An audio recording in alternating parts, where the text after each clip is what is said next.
E vamos agora com a nossa primeira entrevista do dia. Vamos falar sobre o governo de São Paulo que vai investir 1,4 milhão em projetos de conservação ambiental.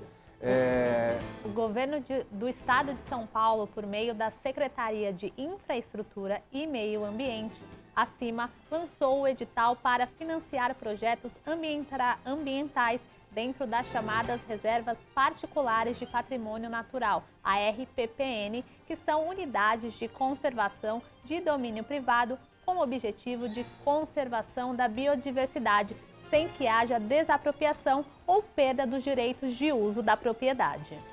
E sobre esse assunto nós vamos conversar agora com Eduardo Trani. Ele é subsecretário de Meio Ambiente. Bom dia, subsecretário. Seja bem-vindo ao Jornal da Rede Alesp. Bom dia, muito obrigado. É uma honra estar aqui com vocês e podermos hoje discutir de um tema tão importante para toda a sociedade paulista.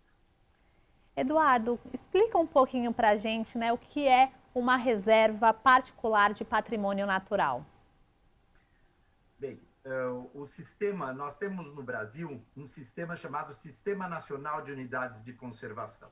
Ele dividiu vários tipos de unidades de conservação, que são espaços protegidos para manter a nossa biodiversidade, a nossa natureza, flora e fauna. E normalmente todos conhecem os parques, né? Os parques, as estações ecológicas, as APAs, as áreas de proteção ambiental.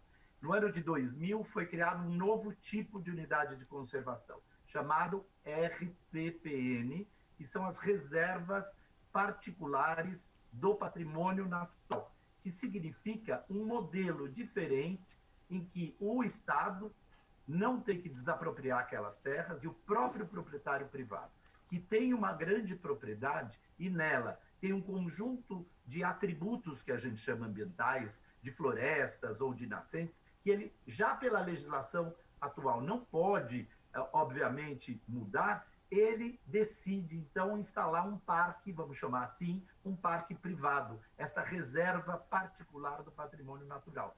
E ele vai fazer isso dando, no título da matrícula, um caráter perpétuo. Nunca mais aquilo poderá vir a ser algo que não seja para proteger a natureza. Esse modelo, que é um modelo internacional aqui no Brasil, tem crescido muito nos últimos anos, desde a lei do SNUC, da lei nacional.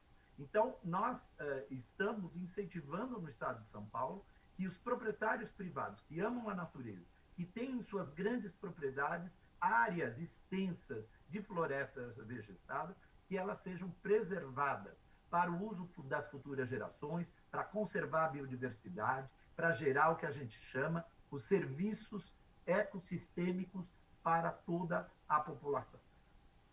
O Eduardo, e para que fique bem claro para o nosso espectador, hipoteticamente, eu sou dono, então, de uma grande propriedade e eu quero preservar essa grande propriedade ambiental. Quais são os primeiros passos que eu tenho que fazer para conseguir essa preservação? Eu procuro imediatamente a Secretaria do Meio Ambiente. Explica para a gente como é que eu devo fazer, por gentileza.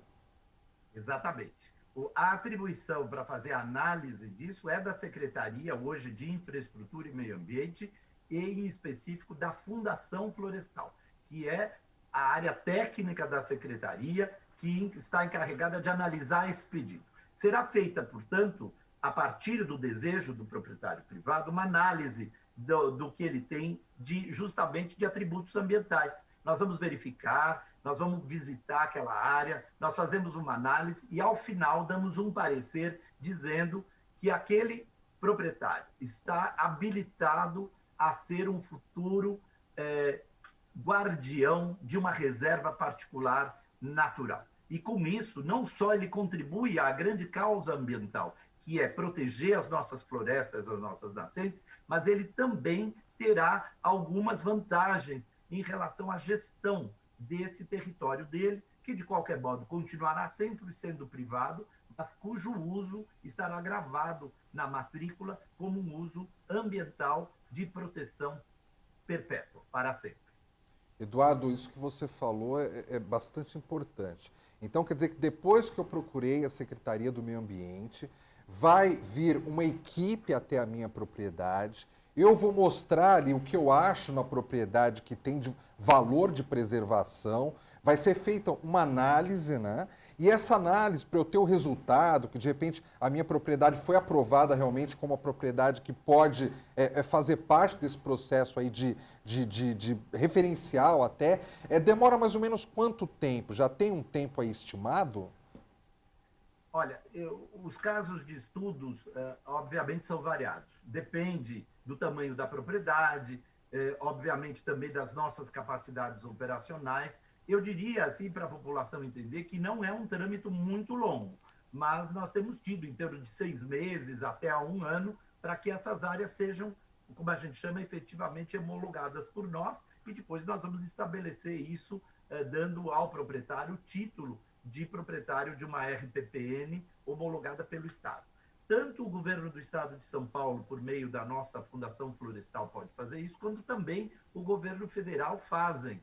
Tanto que no Estado de São Paulo, hoje, nós já temos um número importante de RPPNs, são mais de 106 RPPNs, e as nossas estaduais são 57 RPPNs. Nós temos hoje em curso 18 proprietários que estão sendo analisados e nós pretendemos, num prazo curto, em breve, poder homologar todos esses pedidos, porque quem ganha, repito, é a sociedade, com mais pessoas tomando conta das nossas áreas protegidas. Eduardo, nós estamos falando da disponibilização de recursos, né, para financiar projetos ambientais. Conta um pouquinho melhor para quem está nos acompanhando, quais são os tipos de ações, né, que vão poder receber esses recursos. Bem, eu fico muito feliz de estar aqui hoje discutindo de um tema de interesse nacional. No mês passado foi aprovada a Lei Nacional, que nós chamamos, do PSA, que é os pagamentos por serviços ambientais. Esse instrumento, esse incentivo, pagamento por serviços ambientais, está previsto na legislação federal e agora já tem lei nacional. São Paulo também tem várias iniciativas. Antes da lei nacional, São Paulo já executava, por meio deste programa, um programa de PSA, que significa pagar por aquele que cuida do serviço ambiental. Então, nas RPPNs que são privadas, nós queremos incentivar aqueles proprietários a que eles mantenham da melhor forma possível a sua propriedade com a vegetação em pé nativo. E para isso, justamente os recursos vão para os seguintes objetivos.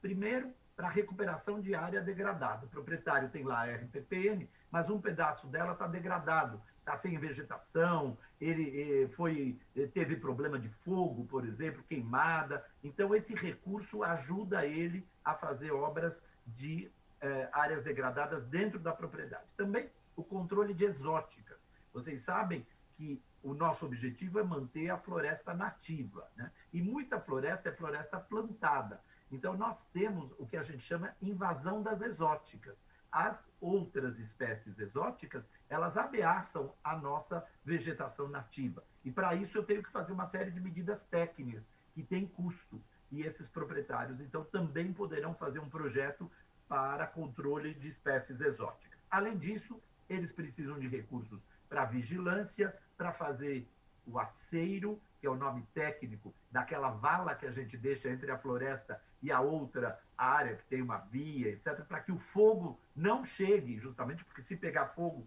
no resto da propriedade, ele não entre na floresta, então, para os aceiros e também para sinalizações, eventualmente, para algum cercamento de área que seja importante. Então, para todos esses serviços, o programa que nós estamos abrindo de ofertar R$1.400.000 de recursos do governo do Estado, por meio do nosso fundo, que é o FECOP, para aqueles proprietários que vão tentar se habilitar nesse chamamento público que nós estamos fazendo. Uma curiosidade, Eduardo. Vamos supor que eu consiga fazer com que a minha propriedade vire uma RPPN, né? Eu estou ali mantendo a propriedade dentro dos critérios estabelecidos, mas por algum motivo lá na frente eu quero vender a propriedade. E a pessoa interessada está interessada em comprar mantendo todo o trabalho que já vem sendo feito. do ponto de vista jurídico, não tem nenhum problema que eu venda essa propriedade para uma outra pessoa, tem? Nenhum. Absolutamente, essa pergunta é muito importante, porque isso, inclusive, incentiva, obviamente, aqueles proprietários que o façam. Quando ele for vender a propriedade, é lógico, ele vai vender toda a sua propriedade, com aquela parte que já está gravada, não é, como eu disse, na matrícula, à perpetuidade. Obviamente, o futuro proprietário nunca poderia, por exemplo, fazer daquela área que dá reserva dele, né, desmatar ou cortar para fazer plantação ou outro uso. Isso não é possível. Mas vendê-la, lógico que ele vai vender. Nós incentivamos essa iniciativa porque nos países desenvolvidos, sobretudo Estados Unidos e outros que têm uma campanha grande de reservas particulares, nós temos que atribuir àquela reserva algum valor, inclusive até valores econômicos. Por que não? Há inúmeros exemplos no Brasil de RPPNs que são centros de visitação de ecoturismo, de educação ambiental, de pesquisa científica, que tem valor, que pode, inclusive, cobrar ingressos para visitas, etc. Tudo isso será analisado. Então, o que nós estamos incentivando no estado de São Paulo, que a nossa beleza natural, os nossos biomas, tanto Mata Atlântica quanto o Cerrado, eles estejam mais próximos, inclusive, da utilização da população. E uma RPPN, que é uma reserva para preservar aquela natureza, ela permite que eu a utilize de forma controlada, segundo um plano de manejo aprovado sob nossa orientação, mas ele pode, inclusive, ter retornos econômicos, sociais, ambientais, de educação daquela sua propriedade. Então, um bom proprietário que tem visão de futuro, ele sabe que ele já tem uma área que ele não pode desmatar, que ele não pode cortar, que ele não pode usar, porque as leis ambientais não permitem, e ele é um cara que aposta na natureza, ele quer que ele tenha uma reserva, e essa reserva pode, sim, ter, se bem manejada, usos sustentáveis, como eu estou chamando, de ecoturismo, de educação ambiental e também da pesquisa científica. Tudo isso são as potencialidades que esse proprietário terá. E quando ele vender a propriedade, para responder a sua pergunta, ele vai vender o todo da propriedade, ela terá um valor que será tanto a parte, vamos dizer, produtiva da propriedade dele, quanto esta parte que é uma reserva de patrimônio natural. O senhor falou sobre essa questão de incentivar, né, da importância da preservação e de incentivá-la. Conta um pouquinho mais para o nosso público sobre o Crédito Ambiental Paulista. O que é essa iniciativa e também quantas reservas já foram beneficiadas? Bem, a iniciativa do Crédito Ambiental Paulista é esse instrumento que eu falei a vocês, chamado de pagamento pelo serviço ambiental. Então, o que nós já fizemos no passado e estamos relançando agora um novo chamamento? Nós cadastramos os proprietários que têm interesse em tomar esse recurso. Apesar do nome ser Crédito Ambiental Paulista, esse recurso não é um recurso de financiamento, certo? Este recurso é um recurso doado ao proprietário, ele não terá que retornar a nós. É um recurso público que vai ao proprietário privado para que ele utilize com fins de manutenção daquela unidade. Ele tem uma série de critérios, o nosso site já está aí aberto, ele termina aí o prazo no próximo dia 14 de abril, para vocês verem detalhes, aqueles que se interessarem, mas de um modo geral, ele vai para aquelas atividades que eu disse a vocês antes, controle de exótica, recuperação de área degradada, vigilância de aceros. Então, nós vamos estabelecer, nós vamos ter uma relação entre o tamanho da propriedade, o que ele está pedindo de serviços, isso vai ser analisado no pedido da entrada que eles vão fazer. E isto tem lá uma série de critérios e regras para justamente remunerar cada um desses tipos de serviços.